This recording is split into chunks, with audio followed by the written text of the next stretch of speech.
नमस्कार साथियों, equator education पे आपका स्वागत है। उम्मीद है आपकी तैयारी अच्छी चल रही होगी। आज हम देखेंगे करंट अफेयर्स और आज की डेट है 17 अप्रैल। कौन कौन से करंट अफेयर हैं जो हमारे एग्जाम के दृष्टिकोण से इम्पोर्टेंट हैं। चलिए सबसे पहले हम देखते हैं फ्रंट पेज। और फ्रंट पेज के अंदर देखिए दोनों ही न्यूज़पेपर्स के अंदर लगभग कॉमन खबरें आई हैं। आज कोई अलग खबर इनमें नहीं आई है। तो सबसे पहले द हिंदू को देख लेते हैं कि छत्तीसगढ़ में 29 जो नक्सलवादी थे वो कल एक अभियान में मारे गए हैं। जो सुरक्षाकर्मी थे उनके द्वारा एक अभियान चलाया गया और उसमें 29 जो नक्सलवादी थे छत्तीसगढ़ के एरिया के अंदर वो मारे गए हैं। इसके बाद में देखिए बाबा रामदेव से जुड़ी हुई एक याचिका है जिसमें सुप्रीम कोर्ट के अंदर भी इसकी सुनवाई चल रही है। अभी इस पे फाइनल फैसला आना बाकी है, तब हम इसको विस्तार से डिस्कस करेंगे। इसके बाद में देखिए जो इलेक्शन कमीशन है, ये न्यूज़ हम पढ़ेंगे कि जो इलेक्शन कमीशन है उन्होंने आदेश दिया है ट्विटर को, जो जिसका नाम अब एक्स है, तो उसको ये आदेश दिया है कि उस पर जो 4 पोस्ट की गई थी अलग अलग राजनीतिक दलों के द्वारा उसे हटाया जाए। तो अब जो ट्विटर है या जो एक्स है, उन्होंने वो 4 पोस्ट अपने प्लेटफॉर्म से हटा दी है। वो राजनीतिक रूप से पोस्ट की गई थी। इसके बाद में देखिए सुप्रीम कोर्ट के अंदर सुनवाई चल रही है ईवीएम्स को लेकर कि भाई अब जो ईवीएम्स है ना उनमें कुछ सुधार किया जाए। इसको लेकर सुप्रीम कोर्ट के अंदर सुनवाई चल रही है। लेकिन सुप्रीम कोर्ट ने एक बात कही है कि भाई जो बैलेट पेपर है ना, बैलेट पेपर जो कागज होता है ना, बैलेट पेपर का मतलब क्या है, जो कागज होता है, पहले क्या होता था, कागज होता था और उस कागज के ऊपर मोहर लगा देते थे अपने पसंद के कैंडिडेट के सामने। ऐसे पहले चुनाव होते थे। लेकिन जब से ईवीएम आई है तो आप जिस कैंडिडेट को पसंद करते हो उसके सामने वाला बटन हम दबा देते हैं और वोट डल जाता है। तो सुप्रीम कोर्ट ने कहा है कि मशीन में कोई कमी नहीं है जब तक कि मानवीय हस्तक्षेप उसके अंदर नहीं होता। इसलिए मशीन बिल्कुल सही है और जो बैलेट पेपर पर से चुनाव कराने का जो आप लोगों जो मांग कर रहे हैं वो बिल्कुल भी व्यवहारिक नहीं है। अब आगे सुनवाई होगी, 18 तारीख उसमें डेट इसमें दी हुई है। तो ये तो थी हिंदू से जुड़ी हुई। अब हम देख लेते हैं इंडियन एक्सप्रेस पे। तो वही खबरें हैं कि 29 जो मोइस्ट थे, नक्सलवादी थे, वो मारे गए हैं कल एक सुरक्षा कर्मियों के अभियान में। इसके बाद में देखिए यहाँ पर भी वही बात लिखी हुई है कि सुप्रीम कोर्ट ने बैलेट पेपर से चुनाव करने के बारे में जो बात थी उसे तो बिल्कुल ही रिजेक्ट कर दिया गया है। ईवीएम को सुप्रीम कोर्ट ने कहा है कि ये बिल्कुल सही मशीन है जब तक इसे मानव के द्वारा मैनिपुलेट नहीं किया जाए। और अब हियरिंग इसमें और आगे चलेगी, 18 तारीख को इसकी हियरिंग है। इसके बाद में देखिए ये यूपीएससी का कल रिजल्ट आया है, उसके बारे में ये न्यूज़ है। और फिर एक और इम्पोर्टेंट न्यूज़ जो हमने अभी पढ़ी थी कि इलेक्शन कमीशन ने आदेश दिया है, ट्विटर जो अभी एक्स कहलाता है उसको ये इलेक्शन कमीशन ने आदेश दिया है कि आप जो 4 पोस्ट हैं पॉलिटिकली वो आचार संहिता के अनुकूल नहीं है, तो उन 4 पोस्टों को अपने प्लेटफॉर्म से हटा दो। और ट्विटर ने हटा दिया। लेकिन ट्विटर ने कंसर्न जाहिर किए कि देखिए जो ये पोस्ट की जा रही है, ये हटाई जा रही है, इससे हम डिसएग्री करते हैं। ठीक है। उसके बाद में ये न्यूज़ है, ज़्यादा इंपॉर्टेंट नहीं है। सलमान खान के घर पे फायरिंग हुई और वहाँ पर जो सीएम है वो उससे मिलने पहुँचे हैं। ये पॉलिटिकल न्यूज़ हैं जो हमारे लिए बहुत ज़्यादा इंपॉर्टेंट नहीं है। ठीक है। चलिए अब हम देख लेते हैं वन बाय वन कौन कौन सी न्यूज़ है जो इम्पोर्टेंट है और एग्ज़ाम के दृष्टिकोण से पूछे जा सकती है। तो देखिए ईवीएम को लेकर सुप्रीम कोर्ट के अंदर सुनवाई चल रही है। अब ईवीएम को आपको मोटा मोटा मैं बता देता हूँ तरीका क्या होता है। देखिए सबसे पहले होती है एक कंट्रोल यूनिट जिसे कहते हैं हम सीयू। यहाँ पर एक इसमें बड़ा सारा बटन लगा रहता है और ये बाहर ही रखी हुई होती है। जब भी आप वोट डालने जाते हैं ना तो इस बटन को दबा के फिर जो अंदर मशीनें रखी होती है उसे एक्टिवेट किया जाता है। इसके बाद में सीयू के बाद में एक मशीन होती है जिसका नाम है बीयू, बैलेट यूनिट। और फिर एक मशीन होती है जिसका नाम है वीवीपैट। ठीक है, वीवीपैट एक मशीन होती है। ये इस प्रकार से 3 मशीनें मिलके इस पूरी प्रक्रिया को निर्धारित करती है। अब देखिए यहाँ से तो इस बटन को दबाकर, जो ये बटन यहाँ पे लगा हुआ है सीयू के ऊपर, इस बटन को दबाकर इस मशीनों को एक्टिवेट किया जाता है। तो जैसे वोटर आता है तो सबसे पहले सीयू का बटन दब जाता है और जैसे सीयू का बटन दबेगा उसके बाद में ये बीयू एक्टिवेट हो जाती है। और बैलेट यूनिट में क्या होता है, यहाँ पर कैंडिडेटों के नाम लिखे रहते हैं, यहाँ उनके चुनाव चिन्ह होते हैं और उसके सामने बहुत सारे बटन बने हुए होते हैं। इन बटनों को दबाकर आप अपने पसंद के उम्मीदवार को वोट दे देते हैं। और इसके बाद में जैसे ही हम वोट देते हैं ना तो एक पर्ची उससे जनरेट हो जाती है, प्रिंट हो जाती है एक पर्ची। वो पर्ची हमें यहाँ पर कांच में दिखती है, वो पर्ची हमें हाथ में नहीं दी जाती। इस मशीन यानी वीवीपैट मशीन के कांच में हमें वो पर्ची दिखती है, जिससे ये भरोसा हो जाता है कि हाँ हम जिस कैंडिडेट को वोट देना चाह रहे हैं उसी को ही वोट पड़ा है। अब जब गणना होती है, जब मतगणना होती है ना, उसमें क्या होता है, इसी जो कंट्रोल यूनिट होती है ना, इसी का उपयोग किया जाता है। इस पे डिस्प्ले लगी हुई होती है यहाँ पे, और जैसे ही इसके अंदर एक रिजल्ट का बटन होता है उसे दबाते हैं तो डिस्प्ले के ऊपर किन किन कैंडिडेटों को कितने कितने वोट मिले वो दिखाई दे जाते हैं, ठीक है, इस डिस्प्ले के ऊपर। और अभी तक हमारे देश में क्या प्रावधान है कि जो फिजिकल पर्चियां कट कट के यहाँ गिरी है ना, उनकी गणना बिल्कुल भी नहीं की जाती, क्योंकि उनकी गणना करना बहुत मुश्किल है और बहुत बड़ा टास्क होता है।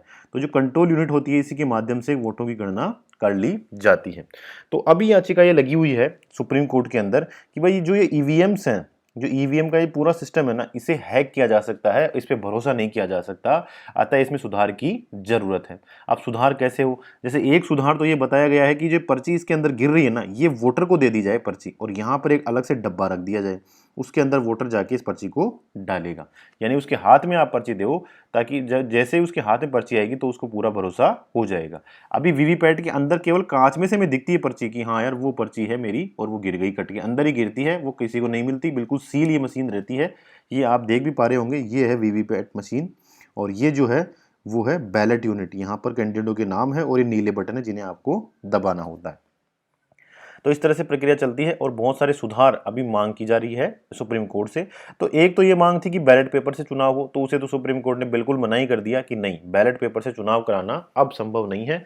बैलेट पेपर का मतलब है कि एक पहले कागज होता था और उस कागज पे कैंडिडेटों के नाम लिखे हुए होते थे, उसके ऊपर जो कैंडिडेट हमें पसंद होता था उसके आगे आप मोहर लगा दो और फिर डब्बे के अंदर उसे डाल दो, और उसके बाद में उनकी गणना होती थी। तो वो प्रक्रिया तो बिल्कुल ही मना कर दिया सुप्रीम कोर्ट ने। अब इसके अंदर क्या सुधार किया जाएगा, ये सुप्रीम कोर्ट आगे हियरिंग करेगा, उसके बाद ही पता चलेगा।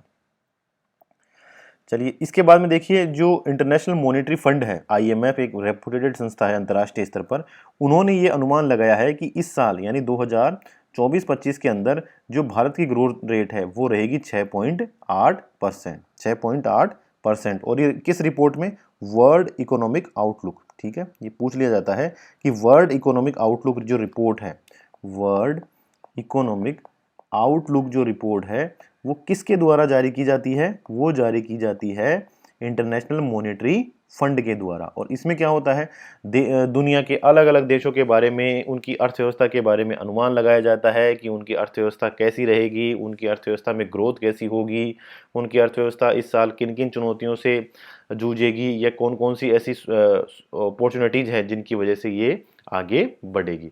तो आईएमएफ ने अपनी रिपोर्ट जारी की है, उसका नाम है वर्ल्ड इकोनॉमिक आउटलुक, और उसी रिपोर्ट के अंदर उन्होंने ये अनुमान लगाया है कि इस साल भारत की जो ग्रोथ रेट है, जीडीपी की वृद्धि दर है, वो रहेगी 6.8%, ठीक है, एक अच्छी रेट है 6.8%। और भी आईएमएफ ने बहुत सारी बातें कही है कि इस बार क्या है, मुद्रास्फीति बढ़ सकती है, और भारत की जो घरेलू मांग है, यानी जो भारत के लोगों के द्वारा जो वस्तुएं उपभोग की जा रही है ना, वस्तुएं और सेवाएं, वो बढ़ सकती है। तो घरेलू मांग जब भी बढ़ती है ना किसी देश की, तो एक अच्छा संकेत होता है इकोनॉमी के लिए। तो घरेलू मांग बढ़ेगी तो फिर वस्तुओं का उत्पादन बढ़ेगा, और जब उत्पादन बढ़ेगा तो नए कारखाने लगाने पड़ेंगे, और नए कारखाने लगेंगे तो रोजगार के नए अवसर भी उत्पन्न होंगे। तो ये सारी बातें, बहुत सारी बातें हैं जो कही गई है आईएमएफ द्वारा कि मुद्रास्फीति कुछ हद तक बढ़ सकती है, और भारत में जो घरेलू मांग है, यानी भारत के लोगों के द्वारा जो वस्तुएं और सेवाओं का उपभोग किया जा रहा है ना, वो बढ़ जाएगा। तो वो बढ़ना इकोनॉमी के लिए एक बहुत अच्छी चीज़ माना जाता है, क्योंकि इससे फिर क्या होगा, फैक्ट्रियों को उत्पादन बढ़ाना पड़ेगा। उत्पादन बढ़ाने का मतलब है नए कारखाने, नई मशीनें लगानी पड़ेगी, और नए कारखाने, नई मशीनें जब भी लगती है तो रोजगार के अवसर उत्पन्न होते हैं। तो ऐसा कहा है आईएमएफ की रिपोर्ट के द्वारा, और एक अच्छा इंडिकेशन दिया गया है। इसके बाद में देखिए, ईरान और इजराइल दोनों के बीच में अब बहुत ज़्यादा टेंशन चल रही है, बहुत ज़्यादा वेस्ट एशिया के अंदर एक नया युद्ध शुरू होने की संभावनाएं जताई जा रही है। अब हम बिल्कुल शॉर्ट के अंदर इनका देख लेते हैं इतिहास कि क्या हुआ और कैसे कैसे ये घटनाएं अपने यहाँ तक पहुंची हैं। देखो हुआ क्या, अक्टूबर 2023 के अंदर जो हमास, फिलिस्तीन के अंदर हमास जो गाजा पट्टी के ऊपर जिसने कब्जा कर रखा है, फिलिस्तीन का एरिया है गाजा पट्टी, और उसके ऊपर जो नियंत्रण है वो हमास ग्रुप का है। और ये ग्रुप है ना, ये माना जाता है कि ईरान का इसे समर्थन है, ईरान का समर्थन इसे प्राप्त है। इस हमास ने इजराइल के ऊपर हमला कर दिया, ठीक है, इजराइल के ऊपर व्यापक मात्रा में ड्रोन मिसाइलें बहुत बड़े स्तर पर इसने हमला किया। अब इसने हमला कर दिया। इसके बाद में क्या हुआ, इजराइल ने गाजा पट्टी के ऊपर हमला किया और एक फुल फ्लैज वार की घोषणा कर दी कि हम गाजा के अगेंस्ट में वार करते हैं। तो ये सब हुआ था अक्टूबर 2023 में। इसके बाद में देखिए इजराइल लगातार ये आरोप लगा रहा था कि भाई ये जो हमास है ना, हमास जो संगठन है, इसे लगातार ईरान का समर्थन मिल रहा है, ईरान इसे सपोर्ट कर रहा है, ईरान इसका समर्थन कर रहा है और इस वजह से ये हमसे युद्ध लड़े जा रहा है। तो फिर इसके बाद में क्या हुआ, देखो दोस्तों, 1 अप्रैल 2024 को, अभी रिसेंटली इसी महीने की 1 तारीख को, इसी महीने की 1 तारीख को क्या किया, इजराइल ने हमला किया। कहाँ किया, सीरिया में। और सीरिया में ईरान के दूतावास पर, जो ईरान का दूतावास था ना, उसी के ऊपर हमला कर दिया इजराइल ने। ठीक है, इजराइल ने हमला किया सीरिया के, ईरान में, ईरान का जो दूतावास था सीरिया के अंदर, वहां पर इजराइल ने हमला कर दिया और इसमें ईरान के मिलिट्री कमांडर्स मारे गए। ठीक है, ईरान के जो टॉप मिलिट्री कमांडर थे वो मारे गए। इसके बाद में क्या हुआ, इसके बाद में 12 अप्रैल 2024 को ईरान ने डायरेक्ट ही इजराइल के ऊपर हमला कर दिया और वो लगभग 300 मिसाइलों के साथ में, 300 मिसाइल और ड्रोन थी, उनसे हमला कर दिया है ईरान ने, इजराइल के ऊपर डायरेक्ट ही हमला कर दिया। हालांकि जो ये मिसाइलें थी, जो ड्रोन थे ना, ये हवा में खत्म कर दिए गए।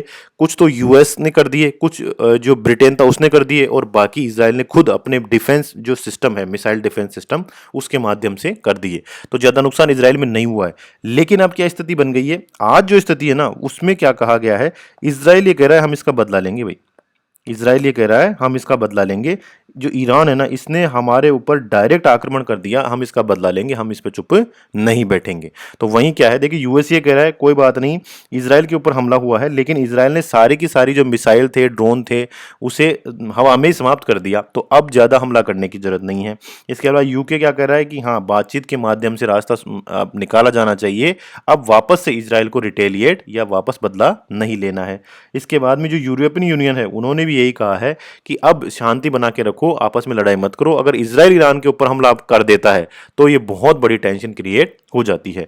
इंडिया ने क्या कहा है, भारत ने भी यही कहा है कि देखिए बहुत ज्यादा चिंता की स्थिति है और अब बातचीत के माध्यम से ही इस जो ये संघर्ष हुआ है इसे दूर किया जाना चाहिए। तो ये पूरी हिस्ट्री है। ठीक है, अब देखिए पूरी हिस्ट्री है। अब इसमें आगे क्या हुआ है, तो इजराइल है ना, इजराइल ये कह रहा है कि बिल्कुल हम बदला जरूर लेंगे और वो बहुत जल्दी हम लेंगे। तो ये कहा गया है इजराइल के द्वारा और ये बहुत चिंता की बात भी है। देखिए इजराइल को पूरा विश्व ये कह रहा है कि अब आप रुक जाओ, अब आप आगे मत बढ़ो वॉर के अंदर, लेकिन इजराइल इसके बावजूद भी कह रहा है कि हम इसका बदला लेंगे, ईरान से हम बदला लेंगे। और ईरान ने भी एक स्टेटमेंट जारी की है इसके अंदर। ईरान ने कहा है कि अगर अब हमारे ऊपर हमला किया गया, ठीक है, ईरान ने कहा है कि अब अगर हमारे ऊपर हमला किया गया ना, तो हम बहुत जल्दी उसका रिप्लाई करेंगे, उसको बहुत जल्दी हम रिप्लाई करेंगे। पहले क्या हुआ था, देखो 1 अप्रैल को हमला हुआ था ना, 1 अप्रैल को हमला हुआ था, जिसे आपको मैं बताऊं एक बार, ये देखो पहले क्या हुआ था, 1 अप्रैल को हमला हुआ था सीरिया में ईरान के दूतावास पर, और हमला किसने किया, इजराइल ने। तो एक तरह से इनडायरेक्ट अटैक किया था ईरान के ऊपर, लेकिन ईरान ने तो डायरेक्ट अटैक कर दिया 12 अप्रैल को। तो 12 दिन लगे यहां पर जवाब देने में। लेकिन अब की बार ईरान ये कह रहा है कि अब की बार हम 12 दिन नहीं लगाएंगे, अब की बार हम बहुत तेजी से रिटेलिएट करेंगे, बहुत तेजी से हम हमला करेंगे इजराइल के ऊपर।